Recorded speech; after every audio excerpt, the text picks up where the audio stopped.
బోరుగడ్డ అనిల్ కుమార్ కు YCP shock ఇచ్చింది. అనిల్ కుమార్ గత కొన్ని నెలలుగా వైసీపీ నేతగా ప్రచారం చేస్తూ సోషల్ మీడియాలో పోస్టులు వెలువడ్డాయి. ముఖ్యంగా ఆయన పలుమార్లు జైలుకు వెళ్లిన సందర్భాల్లో కూడా జగన్ తనకు అండగా ఉన్నారు అని అనిల్ ప్రకటించారు. దీంతో స్థానికంగా ఆయన వైసీపీ నాయకుడే అనే అభిప్రాయం బలపడింది.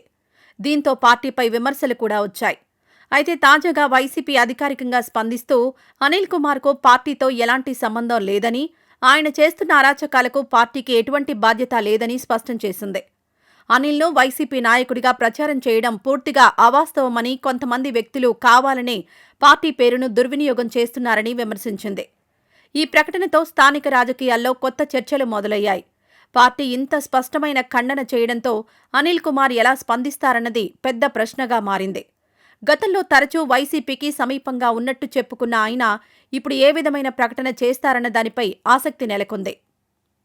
ఈ వీడియో నచ్చితే లైక్ చేయండి. అలాగే మా ఛానల్ ని ఫస్ట్ టైం కనుక చూస్తున్నట్టయితే ఇప్పుడే సబ్స్క్రైబ్ చేసుకుని పక్కనే ఉన్న గంట సింబల్ ని యాక్టివేట్ చేసుకోండి. అప్పుడే మేము పెట్టే ప్రతి వీడియో మీకు నోటిఫికేషన్ గా వస్తుంది. అలాగే ఈ వీడియో పూర్తిగా చూసినందుకు ధన్యవాదాలు.